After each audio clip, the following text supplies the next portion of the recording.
하늘빛 향기 시청자 여러분, 그리고 선교지에서 하나님의 복음을 열심히 전하고 계시는 사랑하는 선교사님 여러분, 안녕하십니까? 표인봉입니다. 안녕하세요. 윤유선입니다. 네, 인생을 살다 보면 지금 내가 걸어가고 있는 이 시간이 광야가 아닌가 그런 생각이 들 때가 있는데요. 저도 한때는 광야의 시간을 보낸 그런 시절이 있었습니다.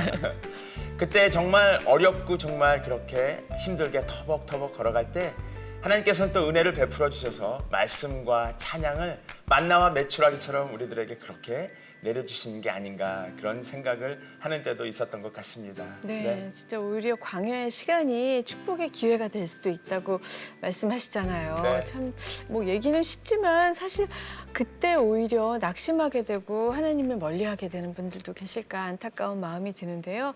오히려 찬양과 말씀에 집중해서 그 시간이 정말 은혜의 시간이 되도록 힘써야 할 것 같은 생각이 듭니다. 그렇습니다. 각자 형편대로 이제 광야를 걸어갈 텐데요. 어떤 한 분을 소개하겠습니다. 이분은 정말 화려한 무대에서 그렇게 노래하다가 광야를 뜨거운 찬양으로 건너면서 하나님께 영광을 돌리는 분인데요.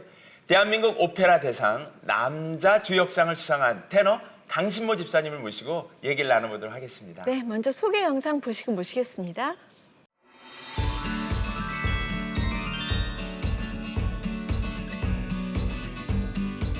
대한민국 오페라 대상 남자 주역상을 수상하며 하나님께 영광 돌린 테너 강신모. 성대마비라는 시련을 통해 하나님께 더욱 뜨거운 찬양을 드린 이야기와 오직 기도와 믿음으로 유럽 무대에서 활약하면서 하나님의 은혜를 경험한 여정을 만나봅니다.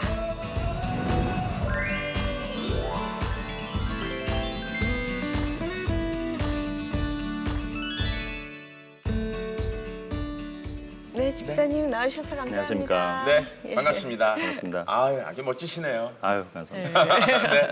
아까 그 대한민국 오페라 대상 네. 나무 주역상, 저희들은 이제 나무 주연상 이렇게 친숙한데 어떤 상인지 궁금합니다. 네. 그 상은 한 해 동안의 어떤 그 저희들의 그 활동이나 네. 그 두각을 드러낸 그런 것들을 종합해서 주는 상이 아니고요. 네. 저희들이 데뷔 이후부터 지금까지의 저희들의 활동하고 그다음에 저희들의 그 출연 작품이나 경력 그리고 또 오페라계의 기여도 뭐 이런 것들을 총 종합을 해서 네. 평생에 단 한 번 받게 되는 상이라서 굉장히 영광스러운 상이라고 생각을 하고 있습니다. 그리고 네. 그런 상을 제가 받게 된 거에 대해서 너무나 하나님께 큰 영광 올리고요. 또 저를 믿고 그동안 많은 작품에 좋은 작품에 저를 캐스팅을 해주셨던 오페라단 단장님들과 또 저 혼자 할 수 없었던 것이죠. 저희들과 함께했던 그 훌륭한 동료 성악가 선생님들에게 감사의 말씀 전하고 싶습니다. 그러니까 평생 한 번밖에 받을 수 없고, 네. 예, 또 대한민국에는 수많은 오페라, 네. 예, 가수들이 있고, 네네. 그러니까 정말 이걸 받기에는 정말 뭐라고 실력도 있어야 되고, 예, 또 하나님의 은혜도 필요하겠네요. 가문의 영광이죠. 네. 네. 집사님께서 이제 평생 한 번밖에 받을 수 없는 큰 상을 받으셨다고 예, 말씀을 하셨지만 제가 집사님 뒷조사를 좀 했습니다. 신뢰를 무릅쓰고 네. 예. 언제 또? 예. 그랬더니 국제 콩쿠르에서 무려 상을 19번이나 받으셨대요. 대단하신 네, 분이에요. 네. 예. 어떤 상들이었나요? 예. 보통 이제 국제 성악 콩쿠르 하면 네. 여러 나라에서도 하고 뭐 이태리 안에서도 굉장히 많고 한데 사실 저희가 그때 당시에 그렇게 콩쿠르를 많이 나갔던 것은 네. 사실은 뭐 이유가 있었습니다. 그때 당시에 저희들은 그 이태리에서 저희들이 할 수 있는 그 아르바이트나 이런 것들이 없었기 때문에 네. 콩쿠르이 사실 유학비 돈 버는 수단이었어요. 예. 네, 이거는 이제 유럽에 있는 사람들은 콩쿠르 한 번에 우승을 하면 네. 바로 극장에 연결이 돼서 네. 바로 데뷔를 하게 되는데 저희들은 그게 그렇게 어려웠어요. 그래서 이 콩쿠르를 나가서 상금도 받고 그리고 혹시나 연결될 수 있을지 모르는 그런 기회들을 잡기 위해서 끊임없이 저희들이 나갔죠. 저는 44번 나가서 19개를 우승했지만 네. 그래도 반타작밖에 못한 거죠. 저희들 때는 우스갯소리로 콩쿨 30회 출전이면 선수라고 콩쿨 선수라고 예, 거기에 이제 여러분들이 있죠. 거기에 배재철 선생님도 같이 있었죠. 네. 네, 근데 콩쿨도 콩쿨이지만 연주를 데뷔하셨죠? 네네. 예. 그 사실 그건 더 쉽지 않을 것 같아요. 무대에 서시는 거는 네네. 어떻게 하게 되셨는지 얘기 좀 처음에 해주세요. 데뷔를 이제 정식으로 데뷔는 나중에 프랑스에 가서 하게 되는데 네. 이태리에서 제가 데뷔를 했을 때는 커버로 들어가게 되죠. 그러니까 처음부터 네네. 캐스팅이 된 건 아니었고 그렇겠죠. 예. 다른 사람이 하기로 되어 있었던 자리인데 저는 그때 이제 아직 데뷔를 하지 않았을 때인데 제가 잘하는 레파토리였기 때문에 언제 데뷔할지 모른다는 생각으로 미리 준비를 하고 있었는데 네네. 갑자기 그 사람이 한 3일 전인가 아파서 못 하게 됐어요. 그래서 네. 제가 커버로 들어가서 3일 만에 그 오페라를 해냈던 거죠. 그러니까 뭐 콘서트도 제가 처음에 데뷔했던 건 똑같이 이렇게 커버로 들어가서 그렇게 했는데 동양인이지만 뭐 되게 성실하게 열심히 하고 잘하고 사람들에게 관계도 굉장히 중요하게 생각을 했기 때문에 그런 거를 보면서 이제 관계자들이 저를 좀 생각에 두고 자꾸 이렇게 그런 연주장이나 오페라 그런 곳에 저를 불러주기 시작했던 게 저의 이제 처음 시작이었다라고 볼 수가 있겠습니다. 네. 그 작품이나 곡목 생각이 나십니까? 처음에 했던 네. 것은 오페라는 팔리아치에라는 오페라였는데요. 네. 거기에 아를레키노라는 역할이에요. 네. 근데 그게 이제 광대 역할인데 광대 역할에서 어느 정도는 코믹해야 되고 그리고 연기력도 있어야 되고 네. 그런데 좀 보통은 되게 캐릭터가 있는 그냥 그런 사람들이 하는데 그 오페라를 제가 개인적으로 볼 때마다 항상 아쉬웠던 것은 그 아를레키노가 부르는 그 아리아가 굉장히 로맨틱한 달콤하고 너무 멋진 아리아인데 네. 그거를 너무 그냥 쉽게 지나가 버리는 게 아닌가 하는 아쉬움이 있었어요. 근데 네네. 혹시라도 저에게 오페라를 하는 기회가 온다면 저는 뭐 재밌게도 끌고 가지만 저 아리아를 부를 때는 정말 멋지게 부르고 싶다는 생각을 가지고 있었습니다. 그래서 네, 그 네. 곡을 불렀는데 불렀는데? 예, 불렀는데 이제 그 오페라 저를 갑자기 불렀던 그분이 너 때문에 이번 오페라가 살았다 고맙다라고 칭찬을 해줘서 저는 네. 굉장히 뿌듯했던 기억이 네. 있습니다. 거기서 끝나지 않잖아요. 너 때문에 살았다 그러면 이제 그 다음에는 이제 더 좋은 기회가 이어지잖아요. 계속 이어졌어야 되는데 제가 그때 이제 다른 나라로 옮기고 싶어서 네. 이렇게 알아보고 있는 그때였거든요. 제가 이제 학교도 공부도 했고 콩쿨도 어느 정도 했기 때문에 이제 데뷔를 해야 되는데 저희들이 이제 유학할 때 당시에 IMF도 있었고 그쵸. 그래서 네. 이제 로마에서 유학을 하던 사람들이 많은 사람들이 외국으로 다른 나라로 그러니까 일거리가 있는 곳으로 이제 대부분은 다 독일로 갔었고 저도 독일 쪽을 알아보고 있었는데 네, 나중에 우연한 기회에 저는 프랑스로 가게 되었습니다. 사랑의 묘약에서 첫 주역을 맡았다. 이 얘기도 네. 제가 들었거든요. 네네. 그건 그 이후에 그러면 기회가 그렇죠. 온 것인가요? 네네. 그 얘기도 프랑스에서? 해주세요. 네네. 예. 제가 프랑스에 이제 가서 사람들이 항상 저한테 저의 목소리가 프랑스 음악에 되게 잘 어울린다라는 얘기를 해줬는데 저도 프랑스 음악을 잘 부르고 잘 배우고 잘 부르고 싶은 생각이 있었는데 저희가 뭐 프랑스에 꼭 가지 않더라도 한국에서도 배울 수 있고 이태리에서도 배울 수 있고 분명히 배울 수는 있지만 모든 건 현지에서 배우는 게 더 좋지 않을까 하는 생각이 있었고 그래서 프랑스에 대한 동경심을 항상 가지고 있었는데 이제 떠나야 될 시기가 왔을 때 제가 프랑스를 가야 되겠다는 생각으로 막무가내로 프랑스로 가서 네. 거기에서 이제 프랑스 음악을 잘 배우고 거기에서 이제 오페라 무대에 정식으로 데뷔를 하게 되었죠. 아, 그때는 커버가 아니고. 그때는 예. 커버가 아니고 제가 네. 오디션에서 당당하게 제가 네. 예. 프랑스 음악에 잘 맞는다는 주변의 평은 글쎄요. 프랑스는 저는 잘 모르지만 누구숭 이렇게 부르고 이때는 막 이렇게 부르는데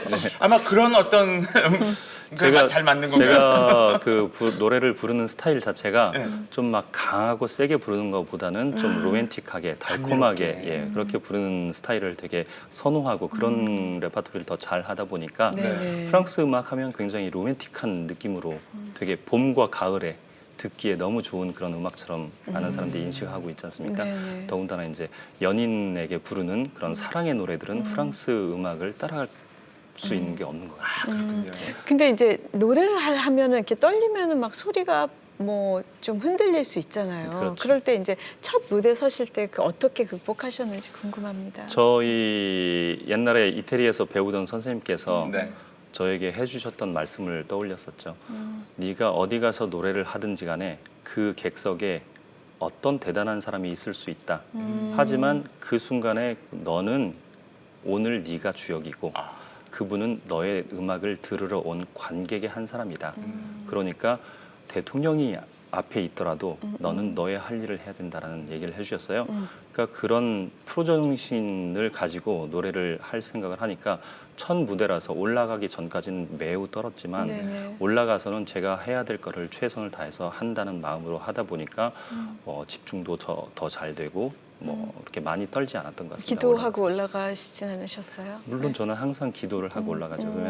왜냐하면 저희가 아무래도 오페라든 콘서트든 이런 게 이제 세상의 음악이지 않습니까? 네. 세상의 음악인데 저는 이제 하나님께 기도를 드릴 때 세상의 음악을 부를 때조차도 하나님이 주시는 은혜와 하나님의 음성을 전할 수 있게 해달라고 기도를 하고 올라가야 된다고 저는 생각을 하고 그렇게 하고 있습니다. 그렇게 기도하면 하나님께서 또 직접 임재해서 함께 동행해 주시는 임마누엘의 하나님을 이렇게 네. 계시해 주실 때도 있잖아요. 물론이죠. 예, 그런 경험들도 있으셨나요? 그러니까 처음에 제가 데뷔했을 때는 이제 막 데뷔한 동양인이었기 때문에 아는 사람들도 아무도 없었고 그래서 오페라 극장장들이나 뭐 기획자들, 제작자들 이런 분들이 저에게 주역을 맡기기에는 굉장히 부담스럽거든요. 그래서 이제 저희 매니저가 저에게 일단 너를 좀 알리고 너의 실력과 그런 것들을 인정을 받을 시간이 필요하니까 우선 부담 없게 조연으로 먼저 시작을 하자. 이렇게 얘기를 해서 그렇게 하기로 했는데 공연을 할 때마다 극장장들하고 뭐 지휘자들, 연출가들, 그 오페라에 관계되신 분들께서 저에게 하시는 말씀들이 너는 조연을 하기에 소리가 너무 좋다. 그리고 연기력도 너무 좋고 너무 좋은 걸 많이 갖고 있기 때문에 조연에 쓰기엔 너무 아깝다. 예, 예. 그래서 항상 내가 생각을 하고 있겠다 하는 얘기들 많이 하셨어요. 근데 그러다가 결국 저에게 주역의 기회가 왔죠. 근데 첫 주역으로 데뷔를 한 무대가 이제 오페라가 그 도니제티의 오페라 사랑의 묘약에서 네. 나오는 네모리노 역할이었습니다. 근데 그거 첫 주역이었기 때문에 제가 정말 잘하고 싶은 그런 마음도 있어서 정말 열심히 기도하고 열심히 준비해서 갔는데 드디어 이제 공연이 올라가기 5분 전에 5분 전에. 예. 무대 옆에서 무릎 꿇고 혼자 기도를 이제 하나님의 도우심을 구하는 기도를 드리고 그래서 눈을 떴는데 천정을 보니까 엄청 커다란 손이 환상으로 보이는 거예요. 그 순간에 제가 이런 생각을 하게 되었어요. 아, 이 공연은 하나님이 안수하시는 공연이구나. 하나님이 함께 하시는 공연이니까 나는 자신 있게 하나님을 드러내는 그 찬양을 해야 된다라는 마음으로 공연을 했는데 그 공연이 다행히 정말 하나님께서 함께 해주셔서 정말 성공적으로 잘 끝나서 그 이후로 제가 이제 프랑스를 주 무대로 해서 그 세계 여러 무대들을 다니게 되는 주역 성악가가 되었습니다. 아멘. 예. 근데 이렇게 또 하나님을 의지하고 기도했을 때 축복이 임함에도 불구하고 또 하나님을 좀 떠나서 방황하는 시기도 네. 있으셨다고요. 뭐 그 얘기를 하게 되면 저희 아버지 얘기부터 시작을 해야 돼요. 네. 저희 아버지는 전라북도 지역에서 한 40여 년간 그 목회를 하셨던 목사님이셨고 네. 지금 이제 은퇴하신 원로 목사님이신데 저희 아버지는 좀 다른 목회를 하셨어요. 그러니까 교회들을 보면 정말 편안하게 신앙생활을 잘 할 수 있는 그런 교회들이 대부분인데 그 중에 보면은 교회들이 뭐 싸움이 나기도 하고 뭐 갈라지기도 하고 여러 가지 문제들로 인해서 교회가 교회의 역할을 잘 하지 못하는 상황에 빠진 교회들이 많이 있어요. 있지요. 근데 저희 아버지는 그런 교회에 가서 그런 그 문제들을 다 해결을 하시고 교회를 이렇게 정상적인 교회 모습으로 다시 세우시는 그런 목회를 하셨기 때문에 그런 사역을 하셨군요. 네. 예. 저는 어렸을 적에 어렸기 때문에 잘 알지 못했지만 교회에서 예배 드릴 때마다 교회에 가면 항상 뭔지 모르는 긴장감이 항상 느껴졌었어요. 근데 이제 제가 고등학교 2학년 때 수요 예배를 드리러 갔는데 거기에서 설교 말씀을 하시려고 강대상에 올라가신 저희 아버지에게 어떤 젊은 집사님이 달려나가서 멱살을 잡고 끌어내시더라고요. 어머, 예. 그 상황을 보았는데 저는 이제 저도 정신을 잃고 흥분해서 마구 소리를 지르면서 그 사람을 어떻게 하겠다고 하면서 달려나가고 있는데 이제 교회에 오셨던 남자 집사님들에 의해서 저는 밖으로 인도가 되었는데 밖에서 뭐 제가 이성을 잃었기 때문에 저의 눈에 보이는 것은 닥치는 대로 한참을 때려 부시고 난 다음에야 손에서 피도 철철 흘리고 그러면서 제가 이제 한참 후에야 진정을 하고 그런 후에 굉장히 오랫동안 교회를 나가지 않았던 기억이 있습니다. 상처를 받으셨군요. 네. 그렇죠. 고등학교 2학년 때인데. 예, 예.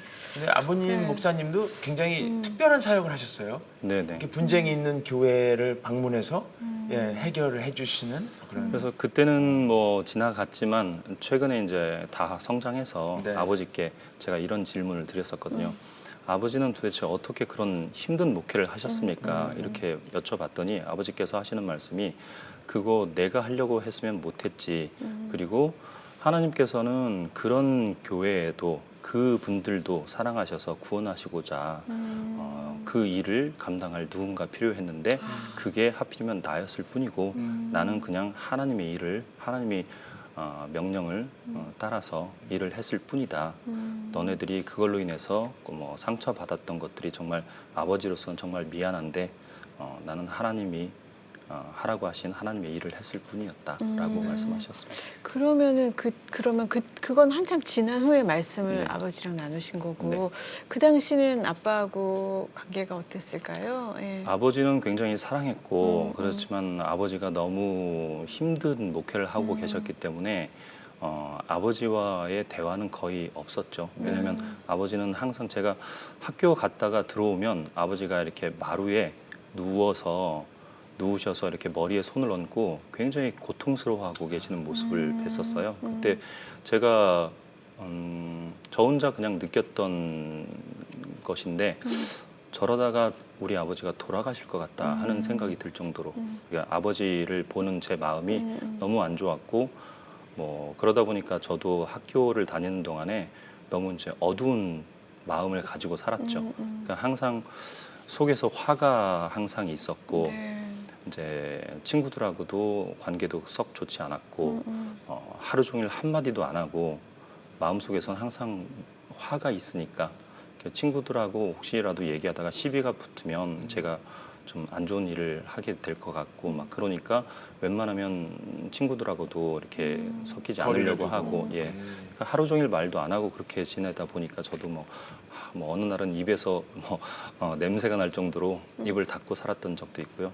아버지께 제가 그때 당시에는 해드릴 수 있는 게 분명히 있었을 텐데 제가 해드리지 못해서 너무 죄송한 마음이 있었어요. 네. 그렇게 어떻게 보면 교회 안에서 우리들의 그 사람들의 연약한 모습 때문에 예, 상처받으시고 이제 쓴뿌리가 되어서 하나님 멀리 이제 떠나서 오래 지내시다가 네. 어쨌든 오늘 이렇게 하늘빛 향기에 출연하신 거는 다시 이제 하나님 품으로 오셔서 네. 하나님을 이제 증거하고 영광 돌리시는 건데 그런 특별한 사건이 있었다고요? 네, 제가 대학교 3학년을 1학기를 마치고서 군대에 이제 입대를 하게 되었습니다.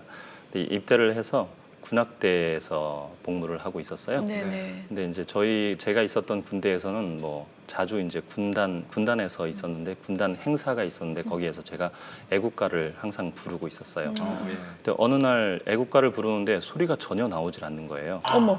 그래서 너무 저도 놀라고 실망하고 저를 믿고 항상 애국가를 맡겨주셨던 그 군단장님께 너무 죄송한 마음이 네. 있었는데 군단장님이 너무 이상하게 생각을 하셔서 네. 저를 이제 배려해 주셔서 바로 군대 병원에 저를 진료를 보내주셨어요. 네. 가서 진찰을 받았는데 거기서 제가 상상하지 못한 그런 이야기를 듣게 되었어요. 제가 성대마비라는 병에 걸렸다는 거예요. 성대 어머. 마비. 네.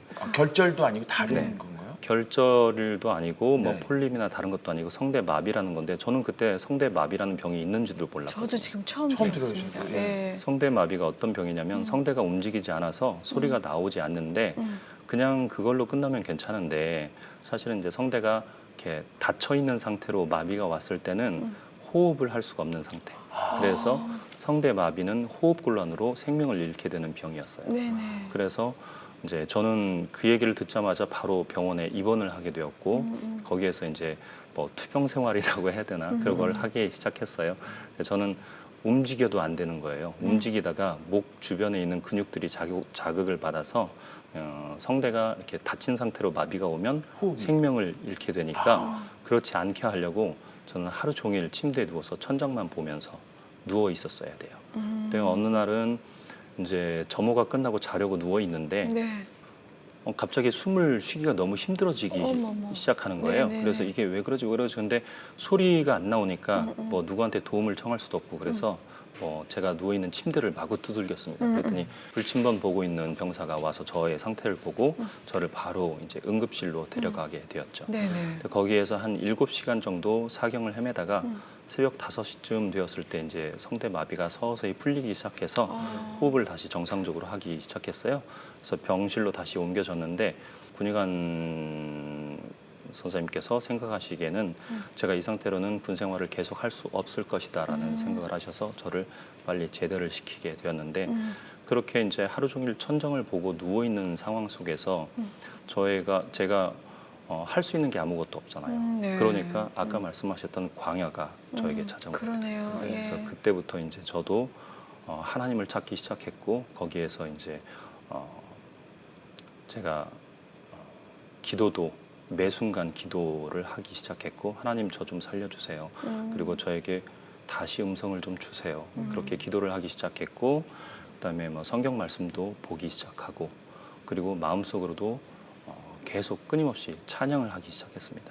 그렇게 열심히 기도와 말씀과 찬양을 하다가 그렇게 하다 보니까 점점 제가 하나님과 가까워지기 시작했던 거죠. 네. 네. 와.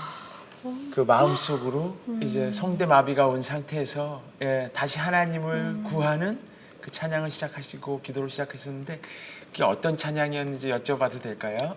네, 찬송가였습니다. 찬송가에 내 맘이 낙심되며 그리고 후렴구에 가면 그 은혜가 내게 족하네라고 하는 찬양인데 그러니까 보이지 않는 걸 믿는 게 믿음이고 들리지 않는 하나님의 말씀을 듣는 게 저희들이 믿음이라고 이렇게 얘기를 들었어서 제가 지금 상황에서는 감사를 도저히 할 수 없는 상황에 빠져 있는데 저에게 20대 초반에 너무나 큰 절망이 찾아온 거 아닙니까? 그렇죠. 그러니까 세상이 다 끝났다라고 네. 생각이 될 수 있는 상황인데 그 상황에서도 감사를 해야 된다.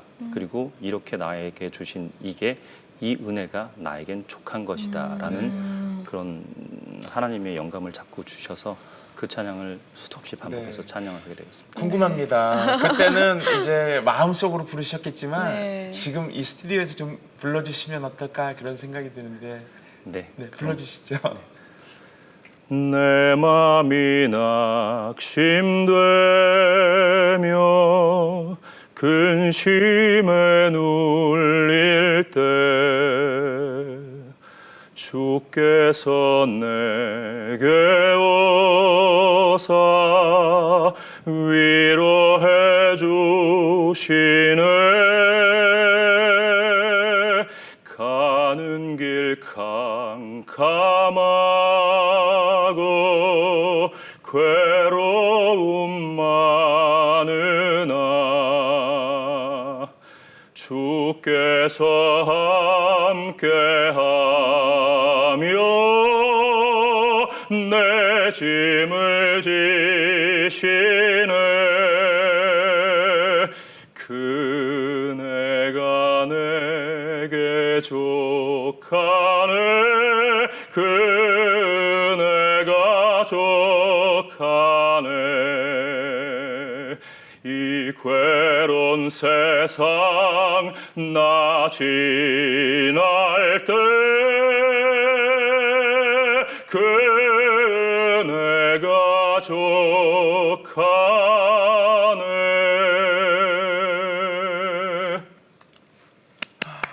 아멘. 아멘. 아멘. 아, 네. 네.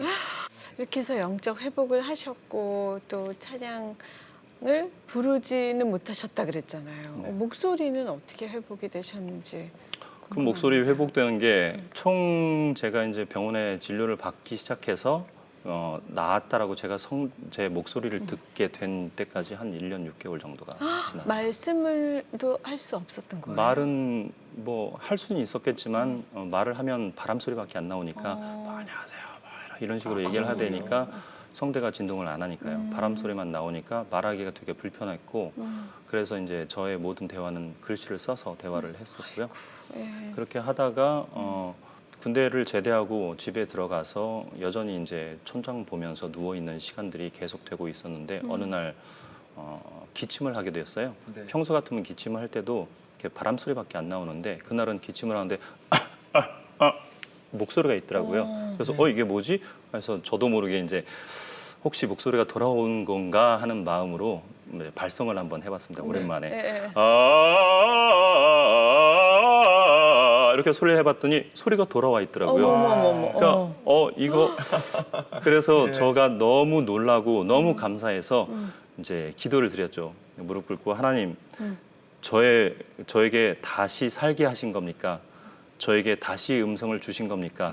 그렇다면 제가 이 시간 이후로 부르는 모든 찬양은 하나님의 영광을 위해서 찬양하면서 살겠습니다 하고 서원 기도를 드리고 이제 교회로 달려갔죠. 아버지가 교회에서 기도하고 계셨는데 교회 문을 열자마자 제가 할 수 있는 목청껏 목소리를 크게 불러서 아버지! 그래서 아버지! 이렇게 불렀는데 그 목소리를 들으시고 아버지가 기도하시다가 깜짝 놀라셔서 일어나셔서 저를 보시고 놀라시는 거예요. 그러시고 이제 눈물을 계속 흘리시다가 네. 이제 목소리가 돌아온 걸 아시고 저의 머리에 손을 얹고 기도를 해주셨습니다. 네. 네. 그래서 이제 저희가 목소리가 돌아왔고 제 성대 마비가 이제 지나갔구나라는 걸 알게 되었죠. 와, 네. 아무것도 없는 거친 광야 한복판에서 주님의 음성을 듣게 됐습니다. 차마 소리는 낼 수 없고 제 영혼을 다해 부른 뜨거운 찬양. 절망을 넘어 다시 새로운 노래를 부르게 하신 주님. 모든 것이 하나님의 은혜입니다.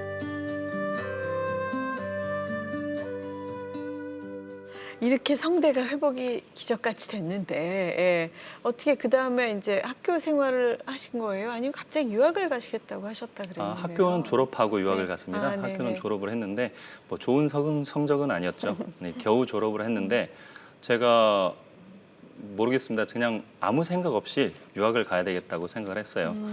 근데 물론 이제 결정을 하게 된 것은 저의 아내의 도움이 되게 컸죠. 저희 아내가 굉장히 현명하더라고요.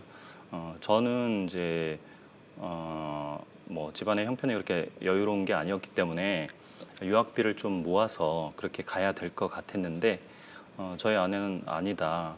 유학을 갈 거면 한 살이라도 젊었을 때 고생은 젊었을 때 어렸을 때 하는 거라고 생각한다. 네. 그래서 가자 네. 해서 그냥 저희들은 결혼식하고 그냥 사실은 졸업식하고 다음 날 결혼식하고 일주일 후에 유학을 나갔어요. 어머머, 예, 같이 일주일. 음악 하세요? 네. 부모님은? 아, 근데 가서 사실 유학 생활이 쉽지 않으셨을 텐데 그때 얘기 좀 해주세요. 예. 유학을 가서 일단 저 같은 경우에는 유학비를 벌어야 되는 그런 상황이었기 때문에 일을 해야 됐었는데 그때 당시에 저희 유학생들이 할 수 있는 것은 거의 관광 가이드를 그쵸. 주로 했었죠. 네네. 근데 저는 그거를 할 수가 없을 것 같았어요. 왜냐면 한 40도가 넘는 떼약볕 밑에서 하루 종일 걸어 다니면서 이렇게 이 얘기를 하다 보면 목이 다 안 좋은 상태에 빠져서 다들 그렇겠죠. 예, 네. 힘들어들 하더라고요.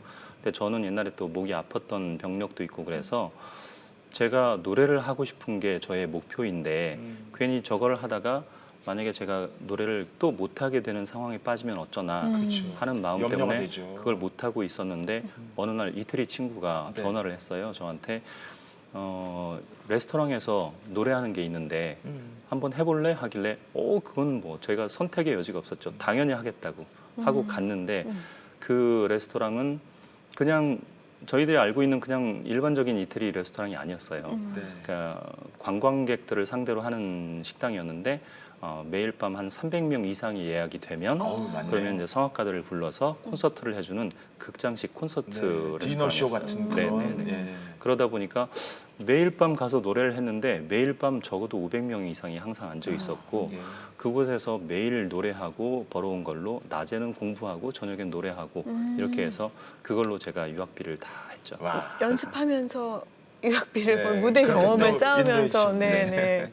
사실 이제 다음 질문이요. 이제 어려움을 겪고 그 쉽게 해서 광야의 시간이 또 찾아오는데 그때 이제 말씀을 나눌 건데 그 전에 그때 정말 또 부르셨던 찬양을 먼저 듣고 예, 질문을 네. 드려보면 어떨까 싶어서 이 광야 고난 이런 환란 이런 것이 생각나면 어떤 찬양이 떠오르세요? 네. 그때 제가 저의 머릿속에서 항상 떠나지 않고 이렇게 항상 불려지던 찬양이 네. 하나님은 너를 지키시는 자였습니다. 네, 그 네. 찬양 일단 불러드리도록 네. 하겠습니다. 네. 청하겠습니다. 하나님은 너를 지키시는 자 너의 우편에 그늘 되시니 낮의 해와 밤의 달도 너를 해치 못하리 하나님은 너를 지키시는 자 너의 환난을 면케하시니 그가 너를 지키시리라 너의 출입을 지키시리라 눈을 들어 산을 보아라 너의 도움 어디서 오나 천지 지으신 너를 만드신 여호와께로다 눈을 들어 산을 보아라 너의 도움 어디서 오나 천지 지으신 너를 만드신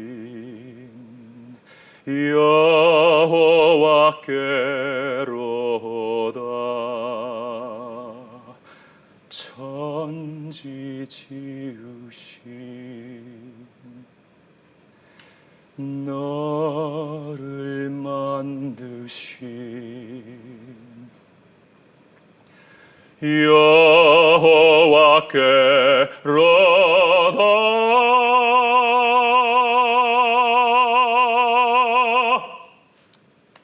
아멘. 예. 아유, 감동이 정말 밀려옵니다. 네, 예, 예. 어떤 어려움이 있으셨고 또 하나님께서 어떻게 그렇게 도와주셨는지 듣고 싶네요. 예.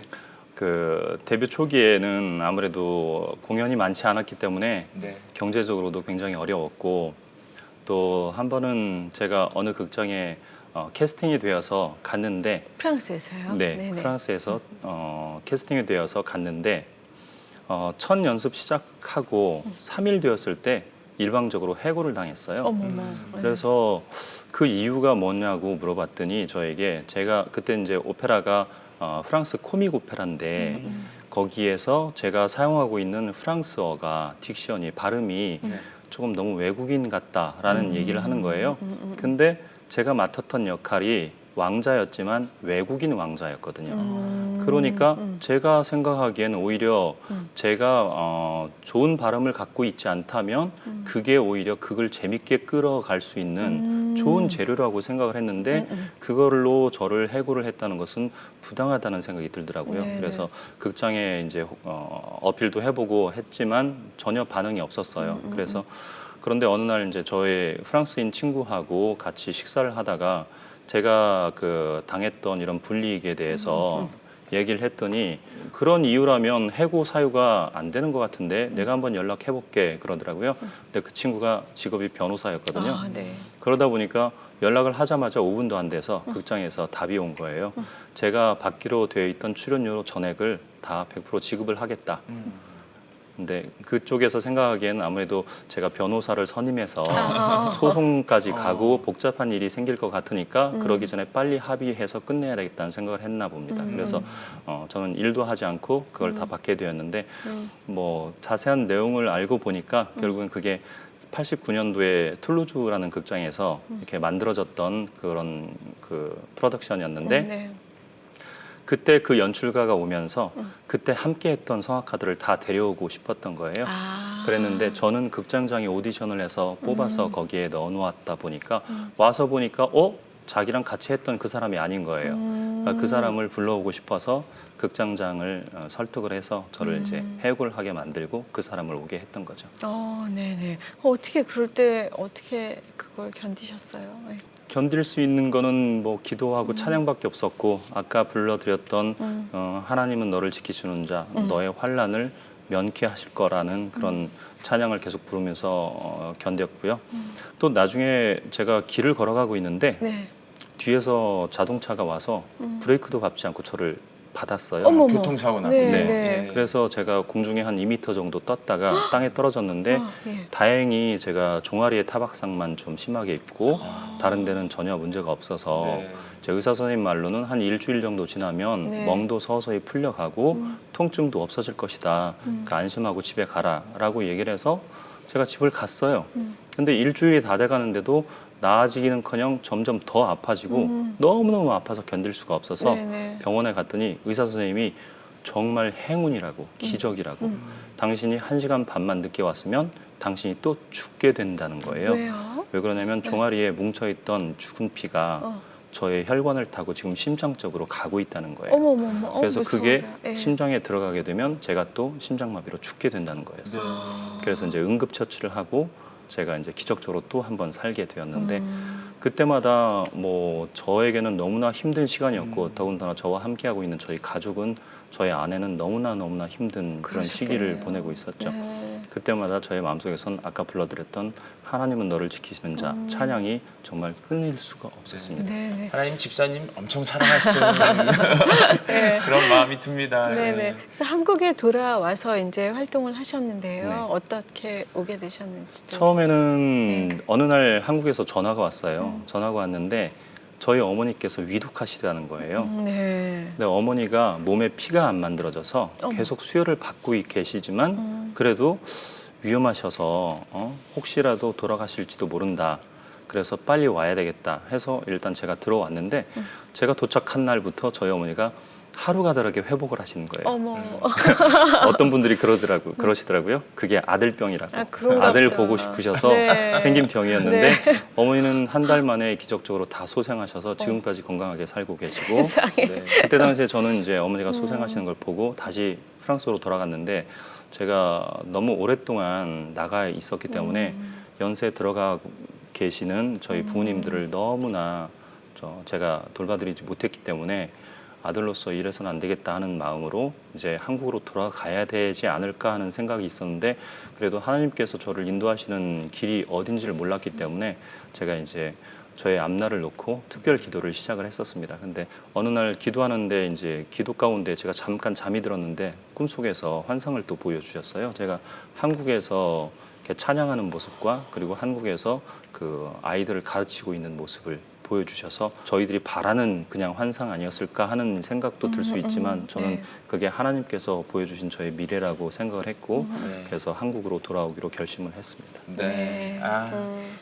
이제 노래도 듣고 간증도 듣다 보니까 시간이 이제 마무리해야 될 시간이어서요. 네. 앞으로 계획과 기도 제목 있으면 좀 같이 나누도록 하겠습니다. 네. 저의 계획이라고 하면 뭐 하나님께서 저에게 맡겨주시는 그런 찬양의 순간들을 여전히 끝까지 지켜가고 싶은 거고요. 하나님께서 저의 목소리를 다시 가져가시지 않으셨으면 하는 마음이고 네. 그리고 뭐 저의 기도 제목이라고 한다면 뭐 여전히 똑같습니다. 제가 하나님 찬양할 수 있도록 저의 모든 상황들이 계속 만들어질 수 있고 제가 방황하지 않게 그렇게 하나님께서 붙잡아 주시기만을 기도하고 있습니다. 네. 아유, 오늘 은혜의 시간 너무 감사합니다. 앞으로 더 많은 활동 기대하겠습니다. 감사합니다. 예. 고맙습니다. 감사합니다. 오늘 집사님의 간증과 찬양을 들으면서 네. 나는 하나님께서 주신 광야를 걸어갈 때 과연 어떤 찬양을 올려드렸을까 제 스스로 한번 생각해보는 그런 의미 있는 시간이었는데요. 정말 환난과 고난 속에서 걸어가게 하시면서 정금같이 연단하시는 하나님을 찬양하는 그런 시간이었습니다. 네, 진짜 하나님의 자녀들은 결말을 알고 사는 사람들이라는 말씀하시잖아요. 네. 그 광야의 시간은 정말 주님이 저희를 가까이 만나고 싶은 시간이 아닌가 하는 생각이 들고요. 그때 더욱 순종하며 가까이 나가가는 지혜를 배워야겠다는 생각이 들었습니다. 네, 함께해 주신 여러분 고맙습니다. 다음 시간에 뵙겠습니다.